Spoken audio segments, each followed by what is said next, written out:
Hello student. तो last video में हमने ऑर्गेनिक केमिस्ट्री के 100 क्वेश्चन पूरे कर लिए थे। आज हम फिजिकल केमिस्ट्री के कुछ क्वेश्चंस करेंगे। तो चलिए स्टार्ट करते हैं हमारे पहले क्वेश्चन से, जो कि है a mass of oxygen occupies 5 litre under a pressure of 740 torr. At constant temperature, the volume of the same mass of gas at standard pressure will be क्या होगा। तो यहाँ पर क्या लगना चाहिए। यहाँ पर हम किसकी किसकी बात कर रहे हैं, हम बात कर रहे हैं यहाँ पर प्रेशर और वॉल्यूम की। ठीक है, तो प्रेशर और वॉल्यूम की हम बात कर रहे हैं, तो यहाँ पर कौन सा लॉ लगता है। यहाँ पर लगता है हमारा बॉयल्स लॉ। ठीक है, कौन सा लॉ लगेगा हमारा यहाँ पर। यहाँ पर हमारा लगेगा बॉयल्स लॉ। अब समझिए बॉयल्स लॉ। तो बॉयल्स लॉ में क्या होता है, बॉयल्स लॉ हम जानते हैं। बॉयल्स लॉ में P1 V1 is equals to होता है P2 V2। ठीक है, तो इस तरीके से हम बना सकते हैं। क्या हो जाएगा, हमको निकालना है क्या, हमको निकालना है V2। तो V2 क्या हो सकता है, P1 V1 बाई P2। तो यहाँ पर हमारे पास P1 कितना दिया गया है, P1 दिया गया है, देखिए कितना, 740। 740 मल्टीप्लाइड बाय V2 कितना दिया गया है, 5 लीटर। तो 5 डिवाइडेड बाय क्या बोला गया है, स्टैंडर्ड स्टैंडर्ड प्रेशर, जो कि कितना होना चाहिए, 760 होना चाहिए। तो जब इसको हम सॉल्व करते हैं तो हमारा आंसर आता है 4.868। ठीक है, 4.868, जो कि किसके बराबर होगा, ये ऑलमोस्ट बराबर होगा 4.87 के बराबर होगा। तो इस हिसाब से हमारा आंसर जो होगा वो क्या होना चाहिए, ऑप्शन नंबर ए, 4.87 लीटर। चलिए नेक्स्ट क्वेश्चन चलते हैं, क्या है देखते हैं।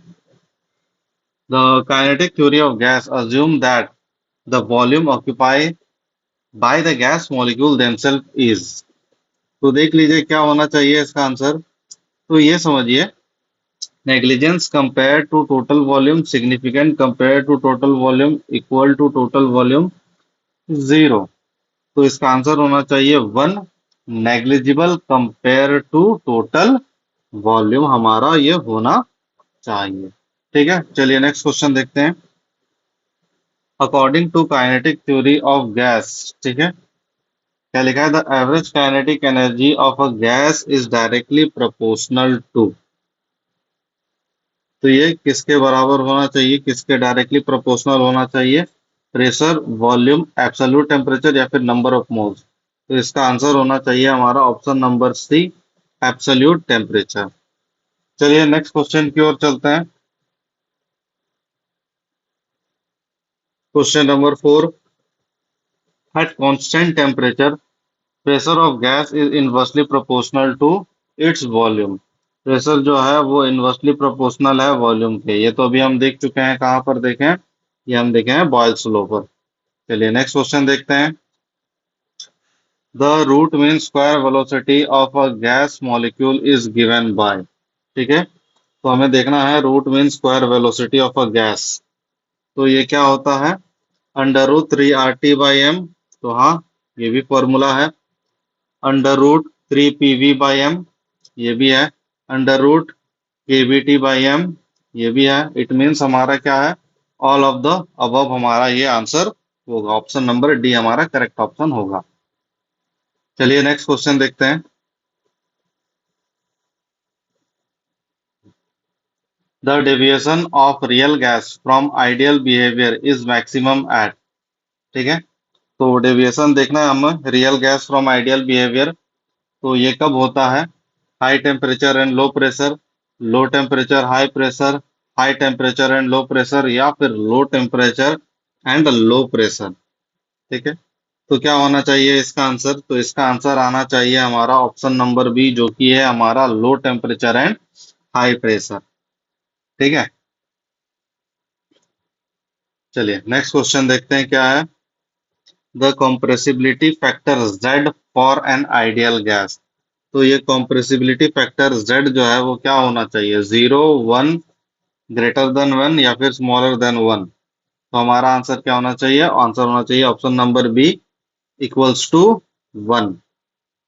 चलिए नेक्स्ट क्वेश्चन देखते हैं क्या है। According to kinetic theory the pressure exert by a gas is due to. ठीक है, कोई भी गैस जो है वो प्रेशर एक्सर्ट क्यों करता है? तो देख लीजिए, collision of gas molecule with the wall of the container, collision between gas molecule, attractive forces between molecules, the volume of molecules। तो आंसर क्या होना चाहिए? Option number A, collision of gas molecule with the wall of the container। चलिए next question देखते हैं। The average velocity of a gas molecule. तो average velocity of a gas molecule को हम कैसे डिफाइन करते हैं? ये हमारा होता है √8 RT बाय पाई एम। ठीक है, तो देख लीजिए कहाँ पर हमारा ये ऑप्शन सही बैठ रहा है। तो ऑप्शन नंबर 1 हमारा ये करेक्ट ऑप्शन आ रहा है। चलिए नेक्स्ट क्वेश्चन देखते हैं। Two gas A and B have molecular weight Ma and Mb at the same temperature, the ratio of their root mean square velocity। ठीक है, तो एवरेज क्या होगा रूट मीन स्क्वायर वेलोसिटी का? तो अगर हम निकाल लें RMS E के लिए या फिर √RMS B के लिए, तो ये कितना निकल के आता है? तो ये निकल के आता है √MB/Ma। ठीक है, तो देख लीजिए इस हिसाब से आंसर कौन सा आ रहा है? ऑप्शन नंबर बी हमारा करेक्ट आंसर होगा। चलिए नेक्स्ट क्वेश्चन देखते हैं। For reversible reaction at equilibrium delta G equals to 0, delta G not equals to -RT ln K equilibrium, delta G equals to delta G not plus RT ln Q, delta G equals to delta G not. तो for reversible reaction at equilibrium, तो at equilibrium जो होता है हमारा delta G होता है वो 0 होता है। ऑप्शन नंबर ए हमारा करेक्ट ऑप्शन है। चलिए नेक्स्ट क्वेश्चन देखते हैं। In some stress, such as change in temperature, pressure, or concentration, is brought to bear upon system in equilibrium, a reaction occur in the direction which tends to relieve the stress.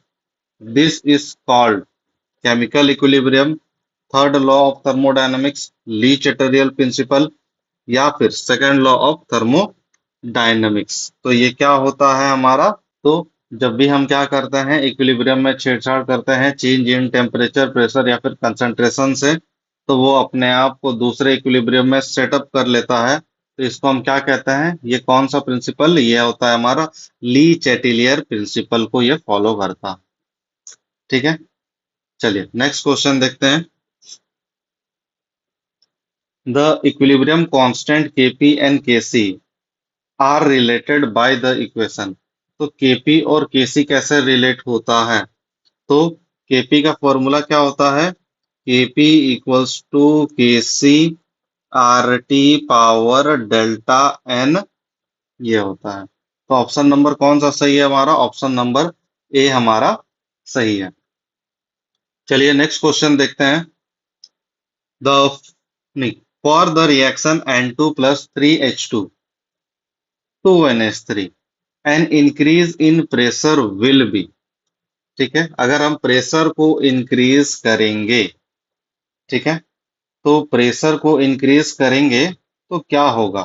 Favour the formation of more NH3, favour the formation of more N2NH2, have no effect on equilibrium, decrease the rate of reaction. तो अगर हम pressure को increase करेंगे तो reaction उधर जाएगा जहां पर हमारा लेस नंबर ऑफ मोल्स होगा। तो हम चेक कर लेते हैं, 3 + 1 टोटल कितने हो गए? 4, और यहाँ पर 2। तो रिएक्शन कहाँ जाना चाहिए? फॉरवर्ड डायरेक्शन पे जाना चाहिए। ठीक है, फॉरवर्ड डायरेक्शन पर जाना चाहिए तो हम क्या बोल सकते हैं? Favour the formation of more NH3। Option number ए जो होगा वो हमारा करेक्ट ऑप्शन होगा। चलिए नेक्स्ट क्वेश्चन देखते हैं। Which of the following statement regarding quotient, reaction quotient and equilibrium constant K is incorrect? ठीक है, हमें रिएक्शन कोशेंट Q और इक्विलिब्रियम कांस्टेंट K के बारे देखना है।